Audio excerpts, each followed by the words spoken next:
मातरम दोस्तों, बहुत बहुत स्वागत है आप सभी का न्यूज इंडिया में। पर अभी तक आपने इस वीडियो को लाइक नहीं किए हैं तो लाइक कर लीजिए और चैनल पर नए हैं तो चैनल को सब्सक्राइब कर लीजिए। साथ में बेल आइकन भी प्रेस कर लीजिए और कमेंट बॉक्स में अपनी राय को जरूर लिखें। तो चलिए बढ़ते हैं खबरों की ओर।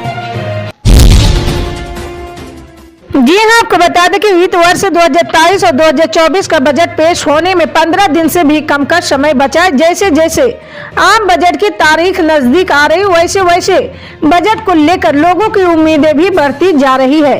नौकरी पेशा से लेकर किसानों तक, आम आदमी से लेकर बिजनेसमैन तक को उम्मीद है कि लोकसभा चुनाव से पहले आखिरी पूर्ण बजट होने के कारण सरकार इस बार जरूर कुछ बड़ा ऐलान करेगी। इस बीच ये भी उम्मीद की जा रही है कि बजट में केंद्र कर्मचारियों को खुशखबरी मिल सकती है। जी हां, कई मीडिया रिपोर्ट में दावा किया जा रहा है कि वित्त मंत्री की तरफ से इस बार के बजट में फिटमेंट फैक्टर को लेकर बड़ा ऐलान हो सकता है। आगामी बजट के बाद सरकार इसमें बड़ा बदलाव कर सकती है। यदि ये बदलाव हुआ तो केंद्र कर्मचारियों की सैलरी में बम्पर बढ़ोतरी होगी। अभी केंद्र कर्मचारियों की मिनिमम सैलरी 18,000 रुपये, अगर फिटमेंट फैक्टर में बदलाव होता है तो ये बढ़कर 26,000 रुपये हो जाएगी। जी हाँ, आपको बता दें कि बीजेपी की राष्ट्रीय कार्यकारिणी की 2 दिवसीय बैठक का आज दूसरा आखिरी दिन है। प्रधानमंत्री नरेंद्र मोदी बैठक में इस साल होने वाले नवराज में विधानसभा चुनाव और 2024 चुनाव को लेकर खास बातचीत कर सकते हैं। साथ ही बीजेपी अध्यक्ष जेपी नड्डा का कार्यकाल बढ़ाया जा सकता है। जी हाँ, मीडिया रिपोर्ट के मुताबिक आज होने वाली बैठक में आर्थिक प्रस्ताव पेश किया जाएगा। इसमें देश की अर्थव्यवस्था की मौजूदा स्थिति, गरीब कल्याण के लिए केंद्र के किए गए काम, महिलाओं पिछड़ा वर्ग के लिए किए गए काम और चर्चा की जा सकती है। जी हां, आपको बता दें कि पंजाब के होशियारपुर में भारत जोड़ो यात्रा के दौरान कांग्रेस नेता राहुल गांधी की सुरक्षा में बड़ी चूक देखने को मिली है। दरअसल एक शख्स ने कांग्रेस सांसद राहुल गांधी को सुरक्षा घेरा तोड़ गले लगा लिया, जिसके बाद में कार्यकर्ताओं ने उस शख्स को पकड़कर खींच लिया। सोशल मीडिया पर इस वाकये का वीडियो भी सामने आया है। ऑनलाइन शेयर किए गए वीडियो में साफ दिख रहा है कि राहुल अपने कारवां के साथ आगे बढ़ रहे हैं, लेकिन इसी बीच हुड्डी पहने एक शख्स उनके गले से आकर लग जाता है। जी हाँ, राहुल के गले लगते ही बाकी कार्यकर्ता उसे फौरन पकड़कर खींच लेते। इसके बाद कांग्रेस कार्यकर्ताओं ने राहुल के इर्द गिर्द सुरक्षा का मजबूत घेरा बना लिया ताकि फिर कोई अनजान शख्स उनके पास ना आ जाए। जी हां, आपको बता दें कि कुछ ही दिन पहले राहुल की सुरक्षा को लेकर सवाल भी उठ चुके हैं। इसी मामले पर कांग्रेस नेता भारतीय जनता पार्टी को भी घेर चुकी है। इस बीच अब फिर से राहुल की सुरक्षा में बड़ी चूक सामने आई है।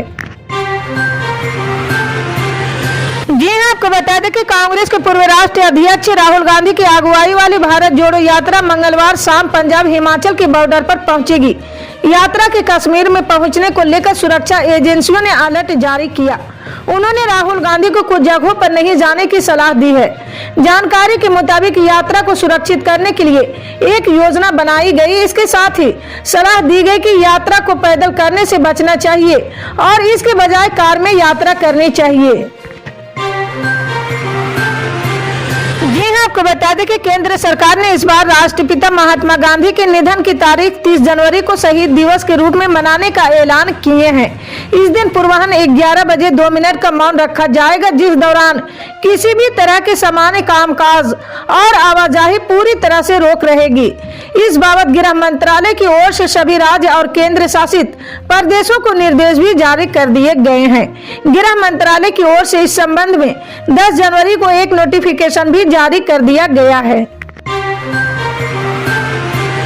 जी हाँ, आपको बता दें कि पश्चिम बंगाल की सरकार ने पीएम आवास योजना के तहत तत्काल धनराशि जारी करने की मांग करते हुए केंद्र को पत्र लिखा है। इसमें कहा गया कि राज्य में 11 लाख घरों को 31 मार्च तक पूरा किया जाना। अगर धनराशि मिलने में देरी होती है तो समय पर निर्माण पूरा नहीं हो पाएगा। जी हाँ, राज्य के एक अधिकारी ने बताया कि सोमवार को ये पत्र भेजा गया। इसके पहले केंद्र ग्रामीण विकास मंत्रालय ने 493 पन्नों का पत्र भेजकर योजना के खर्चों का ब्यौरा मांगा था। केंद्र मंत्रालय के पत्र के बाद राज्य सरकार ने जवाब में पत्र लिखा है। जी हाँ, आपको बता दें कि दरकते जोशीमठ का दर्द और बढ़ता जा रहा है। यहाँ तेजी से घरों में दरारें बढ़ती जा रही। अब तक 849 घरों में दरारें आ चुकी है। इनमें से 165 घर रेड जोन में है, यानी ये घर कभी भी दरक सकते हैं। इसलिए यहाँ रहने वाले परिवारों को अस्थायी राहत केंद्रों में भेजा जा रहा है। जी हाँ, आपदा प्रबंधन प्राधिकरण के दैनिक बुलेटिन के अनुसार जिला प्रशासन द्वारा अब तक 237 परिवारों के कुल 800 लोगों को सुरक्षित स्थानों में शिफ्ट कर चुका है।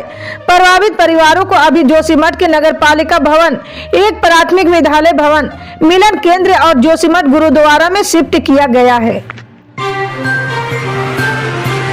जी हाँ, आपको बता दें कि कोहरे के कारण यात्रियों को अपने गंतव्य पर जाने में इन दिनों काफी परेशानियों का सामना करना पड़ रहा। एक बार फिर खराब मौसम और कोहरे की वजह से आज कई ट्रेनों को कैंसिल कर दिया गया है।